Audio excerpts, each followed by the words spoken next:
Salam sejahtera, terima kasih karena bersama dengan saya di Nazilin Unity Channel. Kalau ini benar, bersatu bubar. Veteran UMNO menyarankan supaya bersatu bubar partinya dan kembali sertai UMNO. Wow, ini satu saranan yang pastinya menimbulkan pelbagai reaksi daripada pelbagai pihak. Ada yang tak setuju, ada juga yang setuju. Secara sejarahnya, penubuhan Parti Bersatu itu kebanyakan ahlinya datang daripada serpihan UMNO. Dengan kata lain, DNA UMNO ada dalam Parti Bersatu. Para pemimpin-pemimpin Parti Bersatu kebanyakannya, bukan semualah, kebanyakannya merupakan bekas-bekas para pemimpin UMNO yang ada yang kecewa, ada juga yang dipecat, ada juga yang lompat.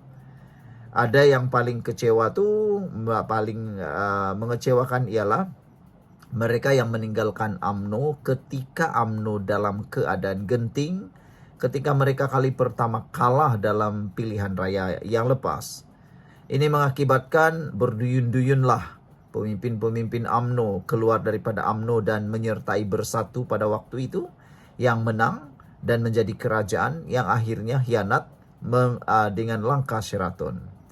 Jadi hari ini ada seorang veteran UMNO yang menyarankan supaya Bersatu bubar dan kembali sertai UMNO. Wah, ini betul-betul luar biasa. Jika Anda ialah penyokong UMNO atau penyokong Bersatu, apa pendapat Anda? Siapa yang harus bubar? UMNO kah yang patut bubar atau Bersatu yang patut bubar? Dan patutkah menerima ahli-ahli UMNO, pemimpin-pemimpin UMNO yang telah menyertai Parti Bersatu, yang selama ini juga banyak kali mengecam UMNO yang parti lama mereka itu dengan pelbagai kecaman. Jadi takkanlah nak jilat ludah sendiri semula kan? Baiklah, sebelum itu siapa yang ada masalah kencing manis, tinggi darah dan gout, penyakit itu, sila tekan butang produk yang saya kongsikan dalam video ini. Produk itu sangat baik, sudah beribu-ribu orang yang menontonnya dan sudah ada yang membelinya. Dan mereka kata dengan testimoni yang baik. Mereka kata positif dan harganya juga murah, berbaloi dengan pembelian. Paling menarik sekali ianya lulus Kementerian Kesehatan dan juga halal. Cepat beli selagi produk ini masih ada dan stoknya masih ada. Baik, kita teruskan dengan ulasan hari ini. Veteran UMNO Malaysia menyarankan agar Parti Pribumi Bersatu Malaysia Bersatu tidak bekerja sama dengan UMNO. Sebaliknya kembali bersama dengan UMNO. Setiausahanya, Datuk Mustafa Yaakob berkata, Bersatu sepatutnya mengadakan perhimpunan agung khas bagi membubarkan parti itu dan menyertai semula UMNO secara en blok. Apa yang perlu pucuk pimpinan Bersatu lakukan ialah memanggil perhimpunan agung khas dan membuat keputusan membubarkan Bersatu seperti yang pernah dilakukan oleh Tengku Razali Hamzah semasa pembubaran Semangat 46. Semua ahli Bersatu kembali semula kepada UMNO secara en blok. Itulah cara yang terbaik kalau Bersatu mahu memperjuangkan agama, bangsa dan negara. Bukan bekerja sama dengan UMNO, tetapi bersama dalam UMNO, katanya dalam kenyataan pada Jumaat. Sebelum ini Bersatu terbuka untuk bekerja sama dengan UMNO, kata timbalan presidennya, Datuk Seri Hamzah Zainuddin. Katanya Bersatu dan UMNO berkongsi asas ideologi yang sama dan disebabkan itu, parti terbabit bersedia untuk menjalin kerjasama bagi mencapai misi yang sama. Dalam pada itu Mustafa berkata, kenyataan Hamzah yang berulang kali menyatakan kesediaan Bersatu untuk bekerjasama dengan UMNO mungkin dilihat secara positif dan berniat baik. Namun jelasnya, realiti kenyataan tersebut membuktikan kebimbangan Bersatu terhadap nasibnya bersama PAS dalam Perikatan Nasional yang dilihat rapuh dan menunggu perpecahan. Realitinya, kenyataan itu membuktikan kebimbangan Bersatu terhadap nasibnya bersama PAS dalam PN yang retak menunggu belah. Bersatu tahu PAS telah berusaha untuk meyakinkan Perdana Menteri Datuk Seri Anwar Ibrahim supaya mereka diterima dalam kerajaan perpaduan. Bukan sekali, tetapi sudah berkali-kali PAS telah menghantar wakil-wakil mereka berjumpa Perdana Menteri ke-10 untuk tujuan itu, katanya. Dakwa Mustafa Bersatu menyadari perkara tersebut dan terasa akan ditipu oleh PAS. Jadi, sebagai jalan keluar dan demi kelangsungan parti, mereka menawarkan untuk bekerjasama dengan UMNO atas alasan dasar perjuangannya yang sama. Bersatu menyadari itu dan terasa mereka akan dikencing PAS, katanya lagi. Maka sebagai jalan keluar dan demi kelangsungan parti mereka menawarkan untuk bekerjasama dengan UMNO atas alasan dasar perjuangan UMNO dan Bersatu adalah sama, yaitu untuk agama, bangsa dan negara. Kenyataan itu benar kerana Perlembagaan Bersatu adalah copy-paste Perlembagaan UMNO. Malah seluruh kepimpinan dan ahli Bersatu adalah ujian asid DNA UMNO, katanya lagi. Sekian dulu untuk kali ini. Jangan lupa tinggalkan komen Anda, tekan butang subscribe. Bye-bye. Salam sejahtera. Terima kasih kerana bersama dengan saya di Nazilin Unity Channel. Kekalahan PAS di air kuning, retorik bodoh, politik dangkal dan jatuhkan hegemoni Hadi. Ditulis oleh Dr. Shah Nur Basri. Anda harus mengikuti ulasan kali ini kerana ditulis oleh orang yang bukan calang-calang. Analisisnya tentang kekalahan PAS di air kuning. Retorik bodoh, politik dangkal, dan jatuhnya hegemoni Hadi, kata Dr. Shah. Sebelum kita teruskan ulasan ini, siapa ada masalah kencing manis, gout, dan tinggi darah, sila tekan produk yang saya sertakan dalam video ini. Produk ini sangat bagus, membantu ramai orang dan beribu-ribu orang sudah melihat dan ada yang membelinya. Mereka kata sangat membantu untuk memulihkan kekuatan sembuh untuk proses kencing manis, tinggi darah dan gout. Harganya murah, dijamin halal dan lulus KKM. Kenyataan Tan Sri Abdul Hadi Awang berkenan kekalahan PAS dalam pilihan raya PRK Dun Air Kuning bukan sahaja menggambarkan kegagalan politik, tetapi memperlihatkan betapa rendahnya mutu kepimpinan intelektual dalam PAS. Dalam usaha terdesak menyelamatkan ego politiknya, Hadi menghamburkan pelbagai kenyataan bersifat bodoh, tidak bertanggungjawab dan menghina kecerdasan rakyat. Paling memalukan, beliau menuduh UMNO sebagai mempersucikan DAP, seolah-olah menjalin kerjasama politik adalah tindakan bertentangan dengan Islam. Ia satu tohmahan berat yang bukan sahaja salah dari segi fik, tetapi berpotensi memecah belahkan masyarakat pelbagai kaum di Malaysia, tulis Dr. Shah. Sedangkan ketika PAS bertahaluf siasi dengan PKR dan DAP sebelum ini, mereka menggunakan dalil dan hujah yang sama. Begitulah agama telah diperalatkan demi kekuasaan, tulis Dr. Shah. Nombor 1, menurut tulisan Dr. Shah, DAP dan politik fitnah yang tersasar. Hadi mendakwa UMNO telah mempersucikan DAP, satu istilah yang langsung tidak masuk akal dalam wacana politik Islam maupun akhlak Islamia.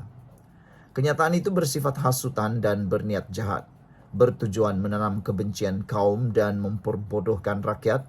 Kononnya sesiapa bekerjasama dengan bukan Islam telah keluar dari garis perjuangan Islam. Realitinya, PAS sendiri pernah bersahabat erat dengan DAP dalam Pakatan Rakyat. Bukankah ketika itu mereka berdakwah di pentas yang sama? Kini apabila PAS terpinggir, naratif berubah. Bukan berdasarkan prinsip tetapi dendam politik dan ketakutan kehilangan pengaruh. Nombor 2. Hina intelektual rakyat hanya faham fardu ain. Lebih menyedihkan, Hadi turut mendakwa bahawa rakyat belum cukup faham politik Islam dan hanya memahami fardu ain. Ini adalah penghinaan terang-terangan terhadap rakyat Malaysia yang semakin celik dan kritis.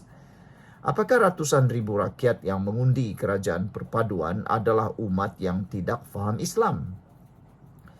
Atau sebenarnya Hadi yang gagal memahami bahawa politik Islam bukanlah sekadar menyebut hudud di pentas ceramah, tetapi menzahirkan prinsip keadilan, accountability, dan ihsan dalam pemerintahan. Nombor 3, tolak realiti guna agama sebagai tameng kegagalan. Setiap kali PAS kalah, yang dipersalahkan ialah rakyat, bukan strategi, bukan calon, bukan kelemahan mereka sendiri. Yang ini panjang lebar kita ulas. Setiap kali PAS kalah, tetaplah PAS akan mencari kambing hitam. Mereka tidak pernah mempersalahkan strategi mereka yang sehingga tergamak mencari sisa najis babi di sungai, bahkan menggunakan isu-isu yang sensitif termasuk ladang babi itu. Mereka tidak pernah pula salahkan itu adalah strategi yang salah, sehingga pengundi Cina tidak mau mengundi mereka dalam PRKR kuning. Mereka hanya mempersalahkan orang, mempersalahkan DAP, mempersalahkan UMNO DAP, mempersalahkan para pengundi yang kononnya tidak memahami politik Islam sepenuhnya. Dengan itu, ini adalah satu tindakan yang memang sangat memalukan apabila tidak mahu mengakui kelemahan sendiri, tapi mencari kelemahan orang lain. Asik-asik yang disalahkan ialah para pengundi yang mengundi orang lain. Asik-asik yang akan menjadi salah ialah, apalagi kalau bukan DAP, dan DAP, diratim terus DAP. Tapi di Kelantan Terengganu tiada DAP pun, mereka tetap juga ketinggalan berbanding negeri-negeri yang lain. Jadi siapa punya salah? Takkan salah DAP juga, kata netizen. Dalam PRKR kuning, rakyat menolak PAS bukan kerana mereka tidak faham Islam, tetapi karena PAS menawarkan politik murahan, kebencian, dan ketandusan dasar. Sebaliknya, calon kerajaan perpaduan membawa mesej perpaduan, pembangunan, dan penyelesaian konkret. Menyalahkan rakyat adalah bukti pemikiran feudal Hadi yang melihat rakyat bukan sebagai partner dalam demokrasi, tetapi sebagai pengikut taksub yang wajib taat. Saudara. Nombor 4. Islam politik bukan monopoli PAS. PAS sering memonopoli naratif bahawa mereka sahaja pembawa politik Islam. Ini adalah pembohongan intelektual yang membahayakan. Sejarah membuktikan bahawa pelbagai parti dan tokoh dalam dunia Islam telah memperjuangkan politik berteraskan maqasid syariah, keadilan sosial, dan pembangunan umat tanpa perlu memaki lawan dan menuduh orang lain kafir. Gagasan Malaysia Madani yang diterajui oleh Perdana Menteri Datuk Seri Anwar Ibrahim menawarkan pendekatan Islam inklusif, progresif, dan rahmah, lebih dekat dengan sunnah Rasulullah berbanding politik takfir dan permusuhan kaum. Kelima, penolakan rakyat isyarat nyata bukan salah faham. Kekalahan PAS bukan kerana rakyat tidak faham Islam, tetapi kerana rakyat sudah cukup faham bahawa Islam bukan sekadar slogan. Rakyat menolak politik syok sendiri yang membesar diri sebagai penyelamat Islam, tetapi gagal menjaga adab, akhlak, dan asas ekonomi negara. Rakyat tidak mahu pemimpin yang hanya pandai berretorik, tetapi gagal menjawab isu kos sara hidup, pendidikan, kesihatan, dan pembangunan. Hadi Awang gagal membaca realiti terperangkap dalam khayalan kuasa. Kekalahan di air kuning adalah referendum terhadap keangkuhan PAS dan pemikiran jumud yang dibawa oleh Hadi Awang.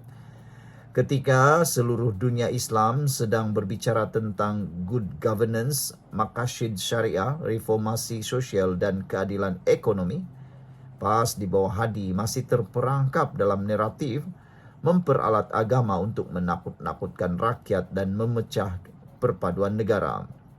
Kenyataan bahawa UMNO mempersuci DAP dan dakwaan bahawa rakyat hanya faham fardu ain bukan sahaja menyimpang dari hakikat realiti, malah menghina umat Islam di Malaysia. Apakah berjuta-juta umat Islam yang memilih untuk menolak PAS itu tidak memahami Islam?